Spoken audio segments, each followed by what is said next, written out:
Halo semuanya, perkenalkan nama saya Paula Evangelina dari kelas 10 AKL 2 nomor absen 22. Jadi di sini saya akan menceritakan ulang tentang hikayat si miskin dan menyebutkan unsur intrinsik dalam hikayat tersebut. Selamat menyaksikan. Si miskin. Pada zaman dahulu kala, hiduplah sepasang suami istri yang miskin di negeri antah barantah yang dipimpin oleh seorang raja yang bernama Maharaja Indradewa. Sebenarnya si miskin adalah seorang raja yang dikutuk oleh Batara Indra karena ketamakannya dulu. Suatu hari, Maharaja Indradewa berhadapan dengan raja-raja, para menteri, dan rakyat. Datanglah sepasang suami istri miskin di penghadapan itu. Banyak orang yang tertuju kepada sepasang suami istri itu dan menertawakan mereka karena wajah dan bajunya yang compang-camping. Mereka juga dilempari batu dan kayu sampai tubuh mereka terluka. Raja pun bertitah, "Apa yang gempar di luar sana?"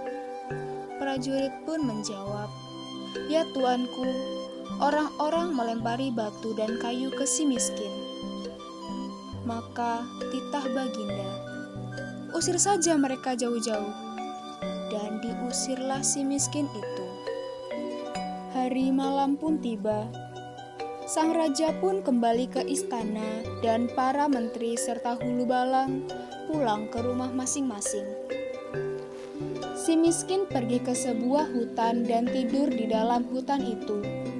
Saat siang hari tiba, mereka pergi ke negeri seberang untuk mencari rezeki.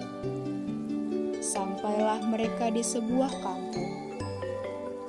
Tiba-tiba, ada orang yang melihat mereka dan langsung memukulnya dengan kayu. Si miskin pun lari sambil menangis dengan tubuh yang penuh dengan luka. Mereka sangat kelaparan. Mereka pun sampai di sebuah pasar. Mereka melihat orang yang sedang membuang sampah. Mereka pun menghampiri tempat sampah itu dan mencari apa yang dibuang oleh orang tadi.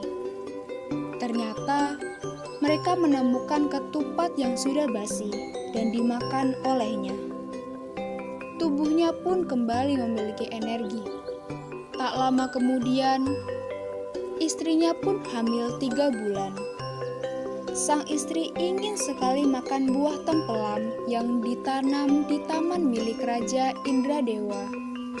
Suaminya langsung menolak akan keinginan sang istri. Sang istri pun menangis karena tidak dapat memakan buah itu. Sang suami pergi ke pasar dan menemui pedagang buah. Ia meminta buah tempelam yang busuk. Diberikanlah buah itu ke si miskin. Sampailah ia di rumah, ia menceritakan apa yang diperoleh dari pasar. Istrinya pun menolak karena ingin buah tempelam yang di taman raja. Si suami tidak tega kepada istrinya. Ia pun nekat untuk pergi menghadap Maharaja Indradewa yang sedang mengadakan pertemuan. Ia meminta buah tempelam yang sudah jatuh untuk sang istri.